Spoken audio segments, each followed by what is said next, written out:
Hi friends, my name is Jessa and welcome back to my channel, Books Past Bedtime. Today I'm going to be filming my May wrap-up. Now I hope the lighting doesn't get too dark because I kind of procrastinated filming this video. We're just going to roll with it because it's like after 7.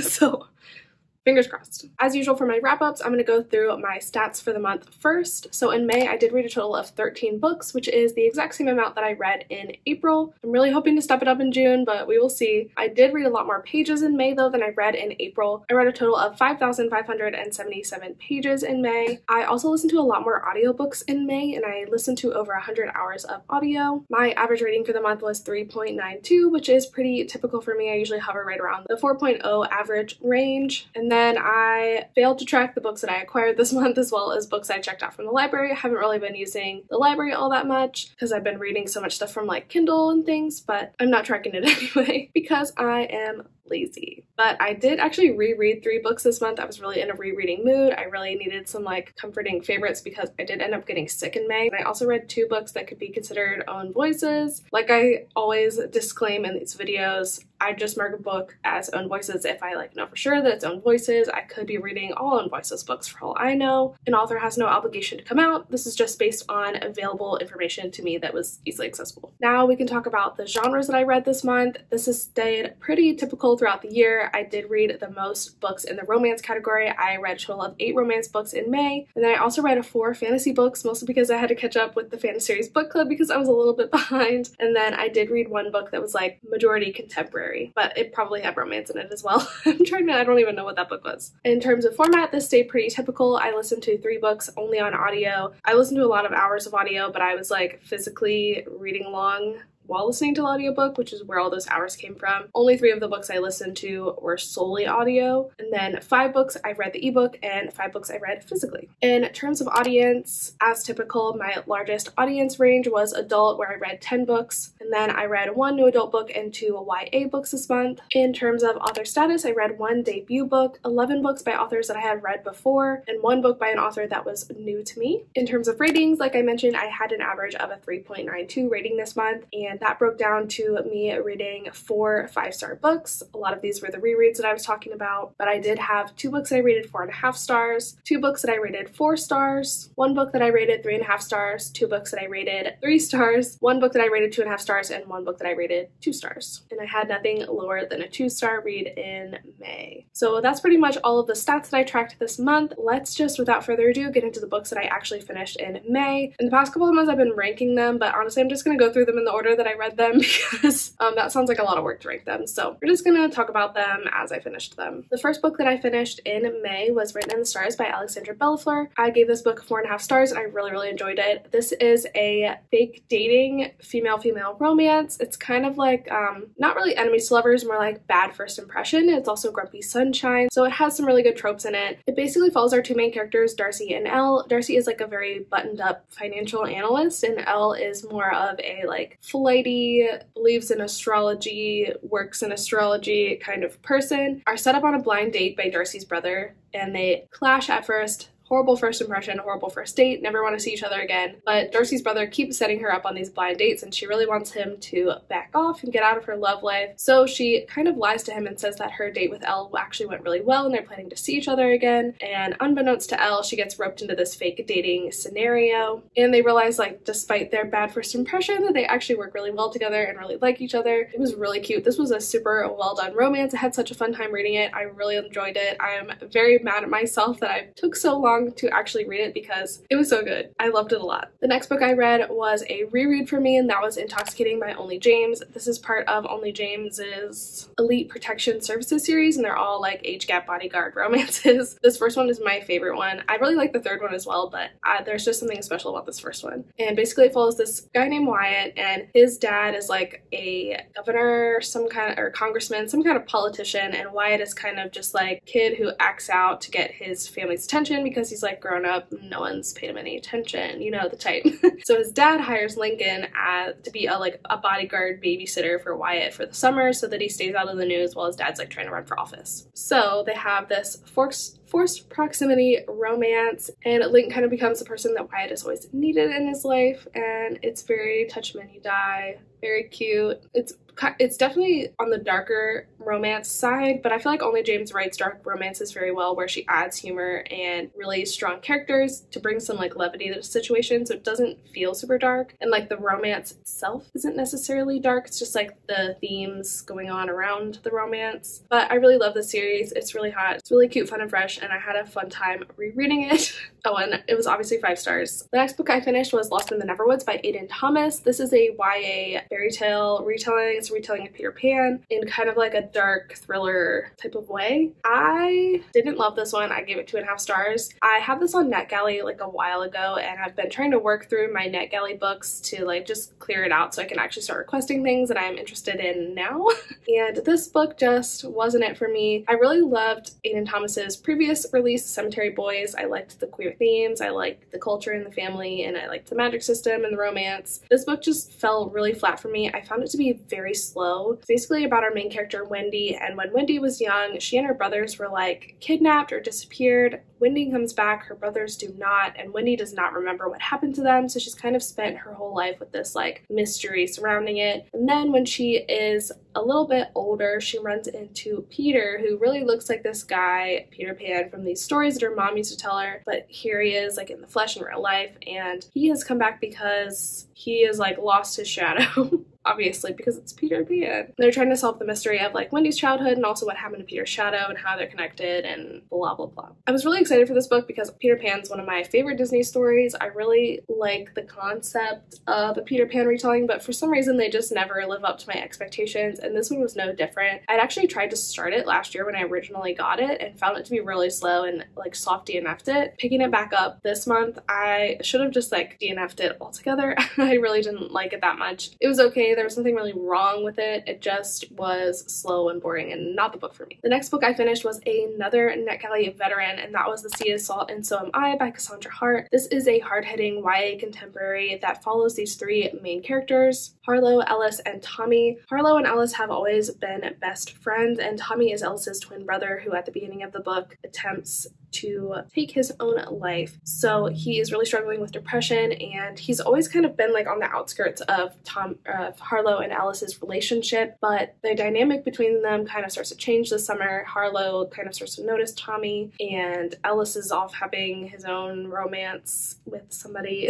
And this book is basically about 3 very unlikable characters and their summer doing nothing before they go to college. This book was written very strangely. It had that very like lyrical purple prose type of writing that is almost like trying too hard and sounds like it's trying to be superior and like literary, but really this is about a book about 3 pretentious, annoying teenagers. I also just didn't really like any of the characters or how they treated one another. I didn't feel like they really grew by the end of the story. The book itself is also pretty slow. It took me a really long time to get through it. I just really don't have a lot of good things to say about this book, unfortunately, and I ended up giving it 2 stars. The next book I read was Madman by Only James. This is the 5th book in her Necessary Evils series, which follows the Mulvaney family, who are a family of psychopath serial killers that kill all the bad guys in the world of the justice system lets fall through the cracks, and their respective romances. This book follows Avi, I think.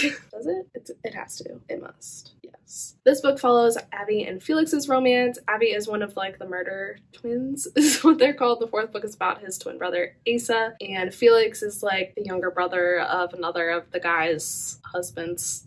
This is a male-male romance. It's dark and murderous and funny and cute and hot all at the same time. This 5th book I didn't feel like was as strong as some of them. Actually, my least favorite book in the series is the one that's about Felix's brother, and I liked this one more than that one, but I just feel like the writing of this one wasn't as strong as it had been in the past. I just really like found myself noticing errors in this one that bothered me, and just like a lack of development. Like they jump into their relationship so fast, which is pretty typical of Only James. She does not do slow burn, but this one just felt like there was less substance to it than some of the other ones, which I didn't love, but I still rated it 4 stars. Actually, I gave it 4.5 stars. I did really like it. I thought it was a fun time. I will definitely continue to read this series, have no fear.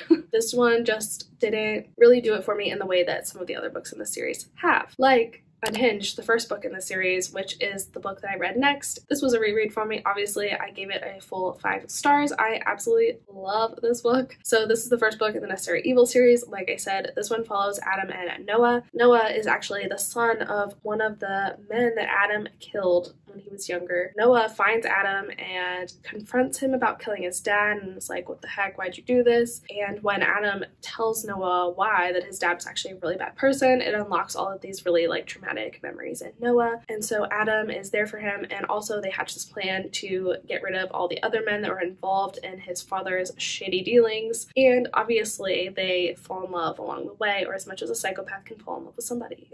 I just love this book. Noah is the sweetest character ever. I love him so much, and Adam is like my favorite of all of the Mulvaney boys. I don't know, he just speaks to me. There honestly is nothing better than this book. I love it so much, and I actually had the physical copy and I annotated it, which was so fun. So this book is very special to me. I love it. I will probably reread it yet again. So full 5 stars, obviously. The next book I finished was Gloam by Lily Mayne. This is the 4th book in her Monstrous series, which are a series of male-male romances between monsters and human men. And I absolutely adore this series. It is so much fun. I have rated books 1 through 3 at full 5 stars. Loved them to death. Gloam, on the other hand, was a little bit different. This one follows a character named Adam, and he is like a do-gooder, wants to help everyone. And so he meets this monster named Gloam, who is chained up by this evil woman named Mary, and decides to follow them into the desert with the hopes of freeing Gloam, and they fall in love along the way. This book, though, I had a lot more trouble with it than I did others in the series. I unfortunately didn't love this one. I ended up giving it a 4-star rating. It might be better to give it like a 3.5. I just felt like this book was very slow. It was a very slow burn.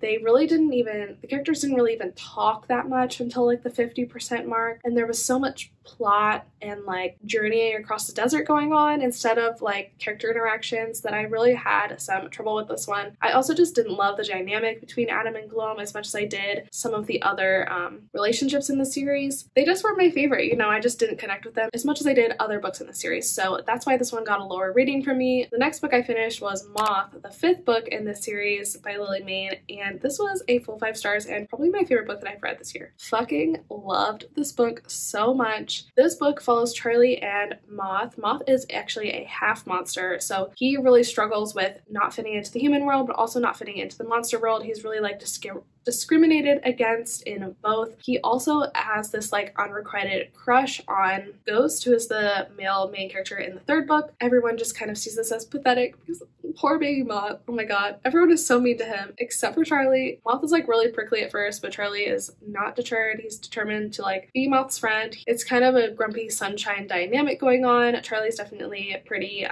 sunshiny. He's really sweet, and he just loves and respects Moth's bodily autonomy so much. It is incredibly hot. Oh my god. He just wants to make sure he's comfortable and happy at all times, and that just, oh my god. The level of care that Charlie displayed to Moth, you don't see that often in freaking romance books, and I was just living for it. I was living for it, especially because a lot of these interactions are like Moth's first time, and they're just so sweet together. I can't get over it. And the plot of this book was really good too. There's this whole like exciting element that Moth, his dad, like runs this really evil cult, and Moth is like still kind of beholden to him, and there's this whole conflict with that.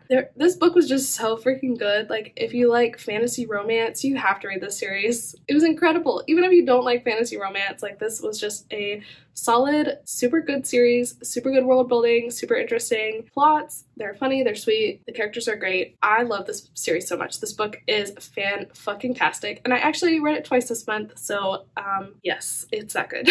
The next book I finished was another fantasy romance, but unfortunately it was nowhere near the caliber of Moth, and that was A Court of Mist and Fury by Sarah J. Maas. If you didn't know, me and my best friend Amanda are doing a ACOTAR read-along right now, so definitely join the Discord down below to chat with us and get updates of when we're doing live streams and things. But in May we read A Court of Mist and Fury, which I feel like is a lot of people's favorite book in this series. And if you didn't know, this book follows our main character Feyre. It's kind of like a Beauty and the Beast retelling, because in the first book, Feyre is a human. She violates some kind of fairy treaty thing, and she gets taken to fairy to serve this sentence with Tamlin the fairy. And she kind of gets indoctrinated into the world of fairy. In the first book, she really absolutely does nothing except like fuck around and paint and it's really boring until the last 100 pages. And honestly, A Court of Mist and Fury is not that different, except now Feyre lives in fairy full time. I don't want to spoil anything, but it's still freaking boring. Rhysand is definitely a lot better than Tamlin, but for what people say this book gives, it really didn't give. With Peace and Love, I just did not enjoy this book that much. I gave it 3.5 stars because it definitely was better than the first one, and it's not to say like I didn't enjoy it at all, but it just, for the hype the series gets, this book was not it for me. And the next 2 books I read were The Dragon Republic and The Burning God, which are books 2 and 3 respectively in R.F. Kuang's The Poppy War series. We were reading this for Fantasy Series last month, and we finished out the series and are now starting Jade City. If you want to join, Discord is always linked in the description down below. If you didn't know, the Poppy War series follows our main character Rin, who in the first book is navigating going to this war academy and making something of herself, and before she's really ready, before she's finished her education, she's plunged into an actual war as the country devolves into this war. There's also this magic system where Rin and other people called shamans can call down on the gods, and they have kind of like, they can take on the gods' powers and control them a bit. So there's a really cool magic system in this book. I absolutely loved the first one. I gave it a full 5 stars. I thought it was great, but unfortunately I felt like the series went downhill the longer it went on. So in the first book, I really felt like everything was there for a purpose. Everything was done like immaculately. I loved all the characters. I continued to like the characters, but I started to feel like everything was not there for a purpose. There was too much going on, and in the end things just did not resolve in a way that was satisfying. And you could argue that that's the point, that like war is just useless destruction and everyone loses, which yeah, I understand, but I think you could also make that point in a different way, especially after having spent like 1,500 pages with these characters that you come to love. It just was very disappointing. I'm like, what was the point of this? In conclusion, I gave The Dragon Republic 4 stars. I did still like that one, just not near as much as the first one. I didn't like the direction some things went. I think a better job could have been done with some elements. And then I feel like we really just lost the plot in The Burning God. I ended up giving that book 3 stars. Honestly, it was a mess. I feel like all the people that gave it 5 stars were just like in shock after they finished it, because I can't really fathom why this book would be 5 stars, to be honest with you. And then the next book I read was Bad Habits by Only James and Neva Wilder. I really needed something that was like light and easy to listen to on audio when I was sick. I still sound freaking sick. I don't know what the hell is wrong with me. I've been sick for like a month. But anyway, this is kind of a weird book. Follows our main characters, Jonah and Cass. Jonah used to be kind of like Kaz's like adoptive brother. He kind of found Kaz and took him in when he was younger and like on the streets by himself. Why? I don't know. They kind of had some kind of like falling out at some point in their lives where Cass like went on to do his own thing and Jonah went on to do his own thing, and they lost contact. But now Kaz has got himself into some hot water and Jonah is kind of like swooping in to try and help him out. And we come to find out that the reason that Kaz left originally is because he was like in love with Jonah and thought nothing would ever happen, which Jonah says he never thought of Kaz like that, but literally the first time they interact, they have a sexual encounter. So I don't... It was just a weird relationship dynamic because Jonah had never thought of Cass that way until the moment he comes back into his life, apparently. It was just a little jarring and unrealistic, the relationship development, because this book is trying to be more than like a smutty romance. Like, it's trying to have a plot. There's like this whole like Russian hacking thing going on.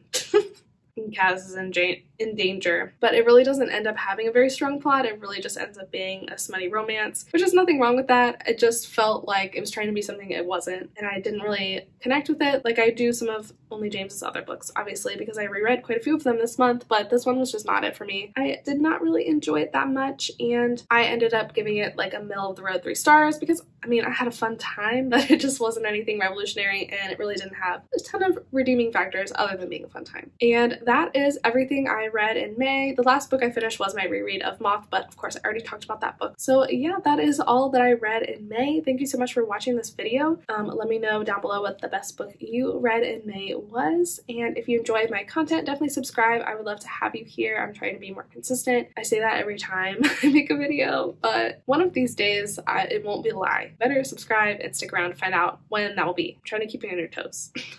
But yeah, you can also follow me on Instagram if you want to keep up with me on the day-to-day and what I'm reading. And yeah, that's about it. Thank you so much for watching, and I will see you in the next one. Bye.